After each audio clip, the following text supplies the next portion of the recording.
იმ ხალხს, რომელიც დღეს ცხოვრობს აფხაზეთში, ბრძულ ვართ ჩვენ ქართველები, ეს ფაქტია. მაგრამ მე ძალიან კარგად მახსოვს, რომ ათწლეულების მანძილზე ჩვენ ერთმანეთის გვერდით ცხოვრობდით და არავითარი კონფლიქტი არ მქონია, შეტაკება, რამე კინკლაობა ყოფით საკითხებზე და ყოფაში. მაგრამ საიდან მოვიდა ეს სიძულვილი? ჩემი აზრით, პირდაპირ კავშირი აქვს წითელ კუდასთან. როგორ და რანაირადახლავე გიამბობთ. როცა პატარა ვიყავი, მე დედაჩემს გამოვუცხადე, ზღაპარი წითელ კუდაზე არ წამიკითხო მეთქი. და რატომ მომკითხა? იმიტომ რომ ბავშვს, რომელიც ვერ არჩევს ერთმანეთისაგან საკუთარ ბებიასა და მგელს, მე არ ვიცნობ. ასეთი ბავშვი არ არსებობს მეთქი. და ასე ავკრძალე წითელ კუდა. შემდეგ როცა უკვე გავიზარდე და გავხდი სტუდენტი, შევიტყვე, რომ შარლ პერო, რომელიც გვიამბობს ამ ზღაპარს, ყოფილა გამოჩენილი ფრანგი მწერალი, მე-17 საუკუნის, განათლებით სამართალმცოდნე და გამხდარა თურმე საფრანგეთის აკადემიის წამყვანი წევრი. და თურმე მის ზღაპარში სულაც არ არის მონადირი. მონადირი არ მოდის და არა მოყავს გლის მუცლიდან წითელ კუდა და ბებია. ეს ვერსია ეკუთვნით გერმანელ ფოლკლორისტებს, ძმებ გრიმებს. აი ეს რომ შევიტყვე, კიდევ უფრო მეტად არ მომეწონა შარლ პერო და მისი წითელ კუდა. მაგრამ ვის ახსოვდა შარლ პერო და წითელ კუდა, როდესაც საბჭოთა კავშირმა დაიწყო რღვევა. და ამ დროს მისი უკანასკნელი ლიდერი გორბაჩოვი ცდილობს გაატაროს რეფორმები და რომ როგორმე გადაარჩინოს საბჭოთა კავშირი. ამ რეფორმების შედეგად გაჩნდება კერძო მაღაზიები, მათ შორის სოხუმშიც და ეს ძალიან მიხარია. დავდივარ ამ მაღაზიებში და ისეთ საქონელს ვხედავ, უწინ რომ არასოდეს მინახავს. მაგალითად, საქსოვი ჩხირები დაფარული ტეფლონით. მაგრამ მე მყავს მეზობელი ირა, დაახლოებით 40-45 წლის ქალი, რომელსაც ეს რეფორმები სრულებითაც არ ახარებს, საიდანღაც მოაქვს და დასტა თაბახის ფურცლების, ამ ფურცლებს რაღაც ინფორმაცია დავეჭდილი. ეს ქალი მოდის, კითხულობს ამ ფურცლებს, აყოლებს პრიანიკებს, სირდება, მერე გამოდის ჩვენს ეზოში და ქართველ მეზობელს გამარჯვებას არ ეტყვის. ის ეკითხება, ირა, რა გჭირს, როგორ ახარ?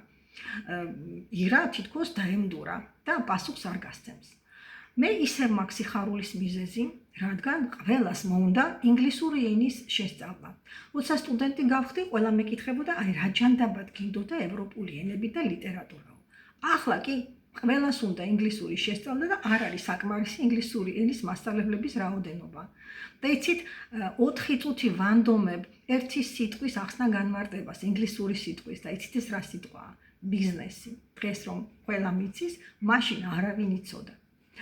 მაგრამ ირას, ჩემს მეზობელს, სრულებით არ აინტერესებს ინგლისური, ის კმაყოფილია რუსული ენის ცოდნით, კითხულობს იმ რაღაც ფურცლებს, აყოლებს პრიანიკებს, სირდება საცოდავი, გამოდის გარეთ გასილებული და ჩვენი მეზობელი მას კითხავს, ირა, როგორ ახარ, ეს ქართველი ქალია, ირას დედის ხნის ასაკისი. და ირა პასუხობს, აი თქვენ თავი დაგვანებეთ. ისევ არ ვაქცევთ ამას დიდ ყურადღებას, რადგან ისევ გვაქვს ძალიან დიდი სიხარულის მიზეზი, განსაკუთრებით მე. ჩემი დაბადების დღე არის 26 მაისი და აღმოჩნდა, რომ 26 მაისი არის საქართველოს დამოუკიდებლობის დღე. და იმ ამიერიდან ოფიციალურად თუ არაოფიციალურად საქართველო იზეიმებს ამ დღეს. მაგრამ ირას 26 მაისი სულაც არ უყვარს, მას უყვარს 4 მარტი. როდესაც ბოლშევიკები შემოვიდნენ აფხაზეთში, სოხუმში ააფრიალეს წითელი დროშა. ისევ კითხულობს რაღაც ფურცლებს, ისევ სივდება, გამოდის გარეთ და აი ჩვენ მეზობელს, ქართველს, რომელიც დედამისის ხნის არის დაახლოებით, აი მას ეტყვის, აი თქვენ ხართ გასაყრელი ენგურს გაღმა. მაგრამ მე ისევ მაქვს სიხარულის მიზეზი, რადგან მამა ჩემი რეკავს სახლში და დედაჩემს ეუბნება, დიდი ოთახი მოამზადეთ, რადგან სტუმრები მომყავს.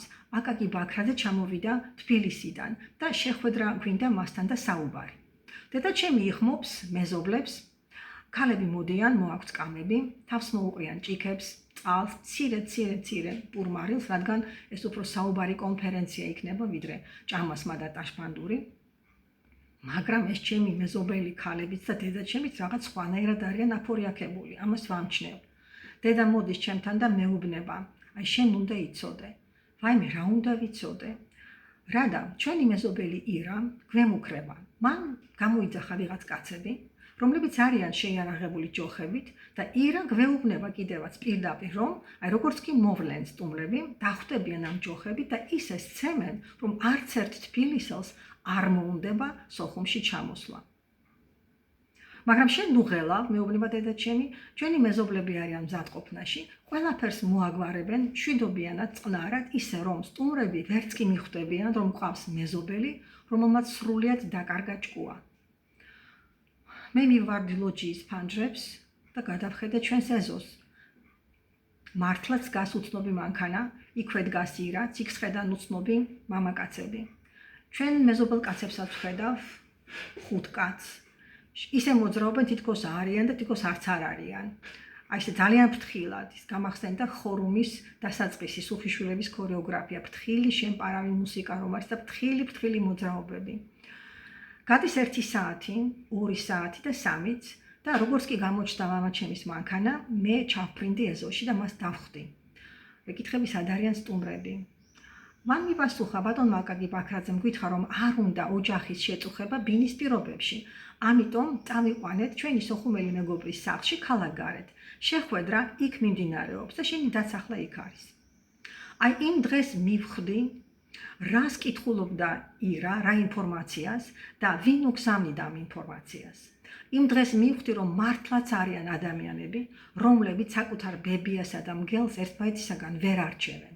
და რა არის ამის მიზეზი? საბჭოთა კავშირია. და რა არის საბჭოთა კავშირი?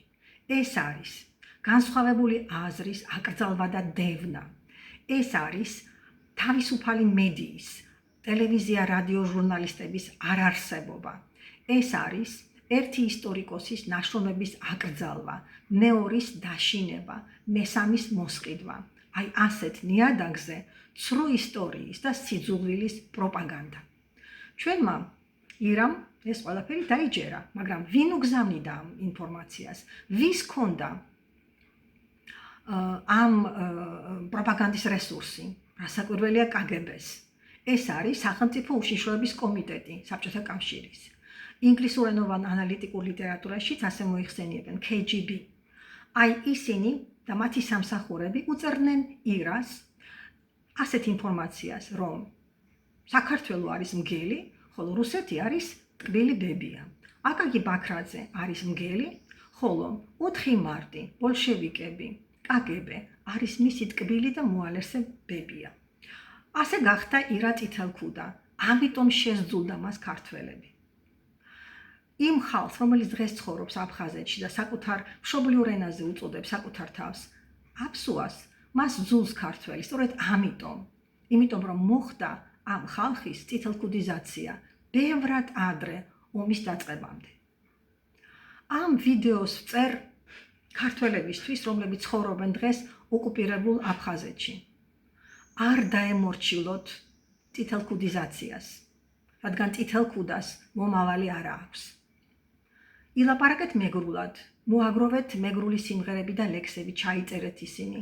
მოაგროვეთ ანდაზები, გამონათქვამები მეგრული, ისინი ძალიან მახვილგონივრულია. წაიკითხეთ ქართული წიგნები, წაიკითხეთ ქართულად, მათ შორის შარლ პეროს წითელქუდა. გენიალური ზღაპარი.